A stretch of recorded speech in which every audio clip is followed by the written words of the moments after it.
熊猫のいる日々。熊猫はいつもニコニコ。熊猫はとても愛想のいい子です。誰に対してもニコニコしています。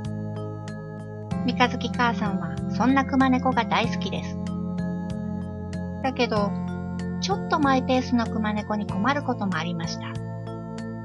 一緒に買い物に行った時など、熊猫が好きなところへ歩き、声をかけてもついてきてはくれないので、ちっとも買い物がはかどらず、とっても時間がかかって大変なのです。ある日、買い物に行った時に、三日月母さんはいつものように自分の好きなところへスタスタと歩いていく熊猫に思い切った行動をとりました。熊猫、バイバイ。そう言って手を振り、熊猫と違う方向へ歩いていきました。熊猫が不安になってついてくると思ったのです。